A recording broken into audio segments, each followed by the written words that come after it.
compelling detective story, a cloak and dagger action, and a romantic drama, all these stories were taken from real life. The history of Kazakhstan is inseparable from the world history. Reflections on history, our version. Flour from another sack.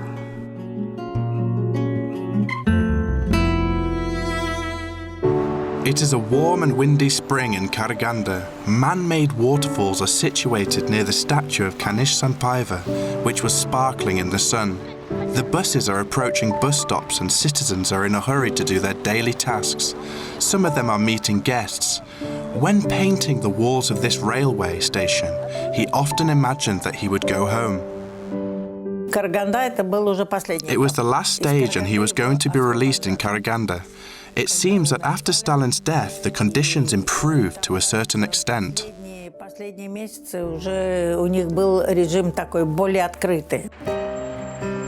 Pedro found himself here because he had really wanted to return home and he embarked on a dangerous adventure to escape from the USSR in a suitcase. He had his friend who had planned to get to the UN and tell the whole world that the Spaniards were not allowed to return to their country. This was in January 1948. Their sad story began when they encountered Soviet conditions because what they had previously known was propaganda. They wanted to run away from the Soviet Union and hid in the suitcases of Argentinian diplomats. Their aim was to reach the UN and announce the surnames of the Gulag Spanish prisoners.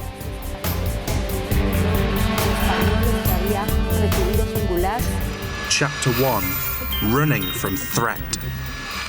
We can see the unremarkable landscape outside of the window. If we didn't hear the people speaking Spanish around us, we would think that we were on the way from Almaty to Astana.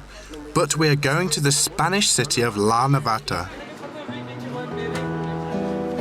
A train was moving, connecting kilometers with years, Kazakhstan with Spain, and Pedro Cepeda with his home.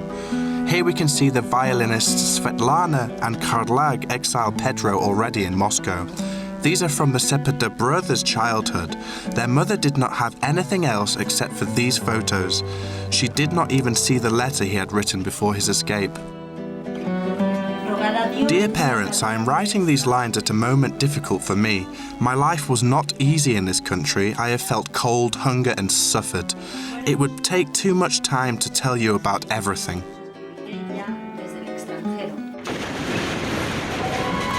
It started in 1936. The Spanish Civil War broke out and the Soviet country lived in accordance with the newspapers which published articles entitled, "They shall not pass, no pasarán." Even 5-year-old children raised their fists and every passerby who tried to give little Spaniards a present. Pedro and Rafael Cepeda were amongst those who were escaping from the Nazi threat. From spring 1937, over 3,000 Spanish children were saved from bombings launched by the Nazis and brought to the USSR. My mother was one of the children who was evacuated mainly from the northern Spain. In 1938, a lot of families were evacuated from these areas in order to save at least the children.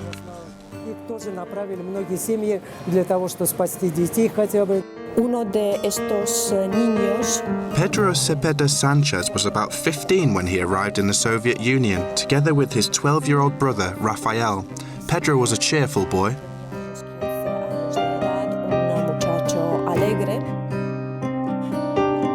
15 special orphanages were constructed for refugees. They were in Moscow, Leningrad, Kiev, and other cities. The best youth leaders, doctors, and teachers were there. As for their food, their menus even contained caviar. In the beginning, they had a very good life. The conditions there were better than the ones that the Soviet children had lived in. The Civil War came to an end and the plan of the USSR aimed at the bright socialist future of Spain was cancelled. Spaniards' dreams about returning home could not come true either. When Franco's regime was established in Spain, the Spaniards who had arrived in the Soviet Union to study turned out to be opponents. Советском Союзе, они оказались по ту сторону лагеря. Neither side needed these people. The brothers were separated and Raphael found himself somewhere near Leningrad. Later, Pedro found out that his younger brother was imprisoned for stealing food. It occurred during World War II when the abandoned hungry children joined bands trying to find food. One of them was taken to a prison camp. They had to work at a factory in Stalingrad. The children had felt hungry and cold. They saw that a lorry carrying uniforms was being unloaded and stole one of the uniforms. Pedro had already come of age, but he still remained listed as an unreliable person. He had been included in this list when he arrived. Dolores Iboruri, leader of the Communist Party, decided if a person was reliable or not. Iboruri asked a boy who his parents were. He answered that his father was a communist. "Who is your father?" she asked Pedro. His father was an anarchist. "You're flour from another sack," she said. It is a Spanish saying which means you are not one of us. He really was different. In order to protect the country which gave him refuge but still was not his homeland, from the Nazis, Pedro decided to commit a crime. He faked his documents. Instead of Sipeda, he wrote Sipedashvili. So he was enlisted as a Georgian.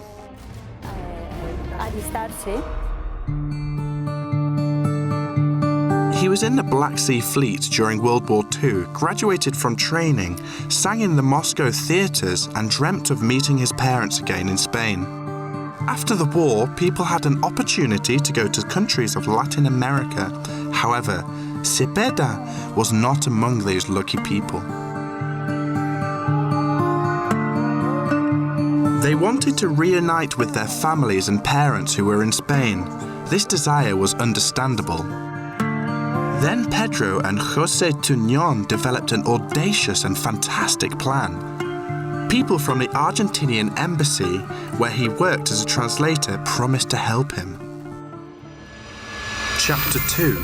Freedom for $20. Striking journalist and singer Pedro Cepeda did not tell this story to his friends from Karaganda.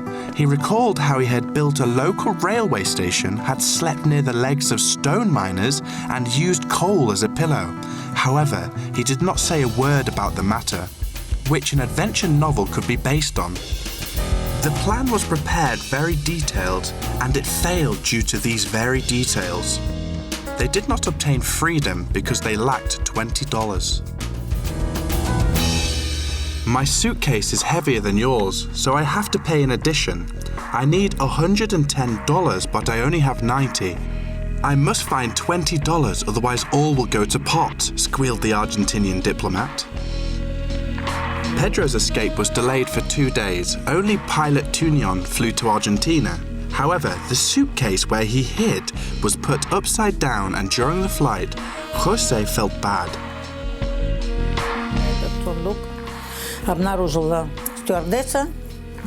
A flight attendant noticed that suitcase. The plane had to return. They closed the Argentinian embassy and started arresting people there. The next day, Pedro went to get his tickets, and he was arrested. На следующий день, чтобы забрать свои билеты в метрополию, его арестовали. When they checked the suitcase where Tuñón had been found, inside of it, such things as a gun, travel documents of Tuñón Alberto José and Pedro Cepeda, 2 rubber heaters, one of which was filled with drinking water, and according to Tuñón, he was going to use the other one as a toilet. Pedro endured everything, including interrogation, torture, and isolation lasting for months.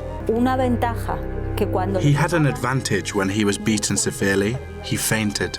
According to Anna, her father admitted only that he had wanted to run away. Pedro and Tuñón were sentenced to 25 years imprisonment for an attempt to run away in suitcases. Their friend Ramos, who had engaged in anti-Soviet conversations about queues in shops, was sentenced to 15 years imprisonment. Their friend Fuster was given a 20-year sentence. He was arrested for being Pedro's friend, and he was not even going to run away. Anna gathered information about her father for many years. She recalled the stories he had told her and collected information in libraries and archives. After rehabilitation, looking through the documents, he found a reference given by Dolores. Such people should be hanged on the poles in Gorky Street. She used Dolores' words as the title for her book about her father. It is called "You a Flower from Another Sack." They were little hostages of big politics. Among them, there were Pedro's friends in an orphanage and Pedro's brother too. His name, Raphael, was in the list of people who had survived the Leningrad siege.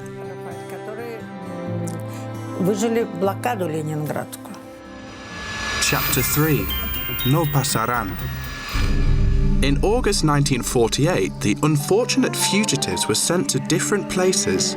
Pedro spent 5 years in the Innata coal mines, and after that he was sent to KarLag. He thought that Karaganda was a paradise after Inter.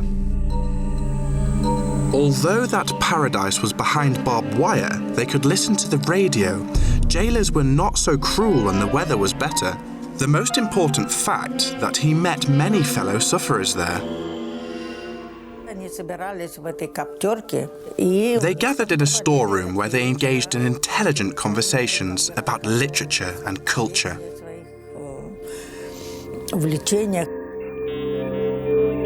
They mainly mined coal. They had a shovel. They had to shovel a few tons during a shift. When the circumstances changed for the better, the prison bosses started apologizing. They appreciated that thanks to these people, the homeland was provided with great amounts of coal.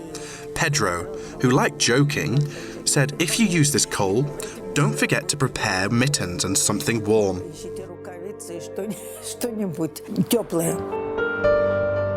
The prisoners went to work in the city in an open lorry where they had to squat and press against each other's backs. As a result, when they arrived, their legs were numb and it was near impossible for them to run. These houses will stand for more than a dozen years. Karaganda is proud of these houses, which were built by various people, including Spaniards. The Miner's Palace of Culture was giving the Barber of Siberia. It was one of the most favorite operas of Pedro Cepeda. A journalist of the socialist Karaganda newspaper, 1956 was the first year after his release. His voice was so deep that frozen windows covered in white frost rattled in the editorial office where he was singing in his rich baritone. However, sometimes it seemed that Pedro's voice would crack, and at moments he looked at us apprehensively in fear that his voice would fail. After that, we broke into deafening applause, tried to clink glasses with him and shouted, "No pasarán." Epilogue. The Unsent Letter. The colours of an old railway station, which was renovated, were growing pale. Karaganda was both a curse and a blessing for many people. The Spaniards and other nations were returning home from this city when their dream had finally come true. I want to take a risk and escape from this country illegally. If I don't do it, I'm afraid I can disappear as my brother did. I hope my audacious plan will succeed and we will be able to meet soon. However, if it fails, you will lose another son. His younger brother disappeared without a trace in 1946. His parents did not see Pedro and Raphael again. Pedro finally returned home after 31 years, a few months after his mother's death. She never saw her sons and grandchildren.